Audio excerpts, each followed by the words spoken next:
All right, welcome back to my hunting house. Today I'm going to try to pull one of the guys aside before things get busy in here.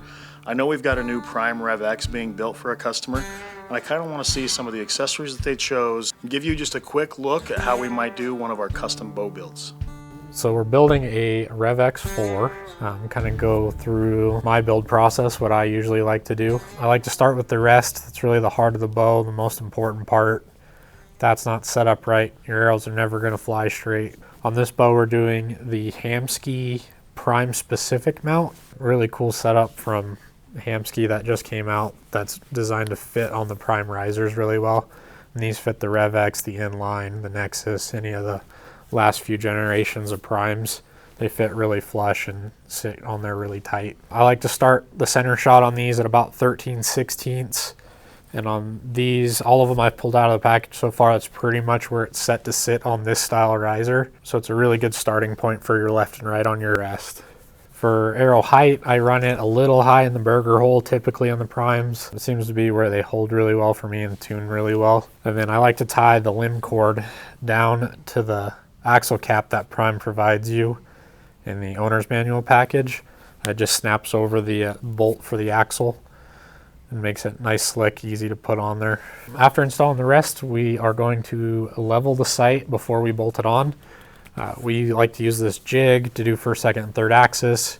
That way you're not trying to have to find a level spot on the bow or keep the bow level in the vise. And then after I get this first, second, and third lined up, bolt it to the bow, and that's ready to go.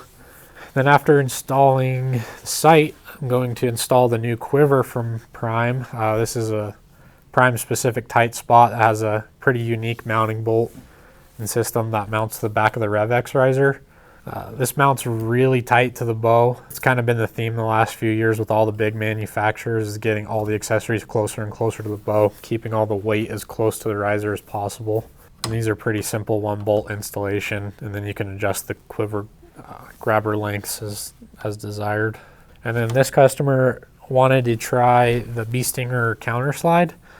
It's a front and back bar essentially built into one. You can slide these around inside the mount, adjust the weights front and back, get them as tight to the bow as you want.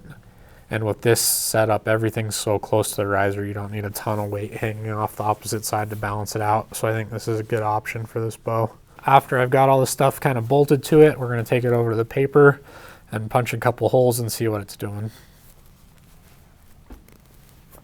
Then we took the audio from there. All right, so we took this bow from box to paper tune. This customer's ready to go. When he comes to pick it up, we'll put the peep in and get the peep height all tied up. But other than that, this thing's ready to go. It's a really cool build. Prime Revex 4 and that Ridge Rock Scar with the Hamskea Epsilon Prime Specific mount, CBE Engage 3-pin hybrid, and then the new tight spot Prime Revex Specific quiver that mounts to the back of the riser. Overall, this build is pretty sweet and slimline. It's definitely going to be a cool bow to be rocking on the mountains this year. Hopefully he'll be able to knock some stuff down and bring us in some pictures.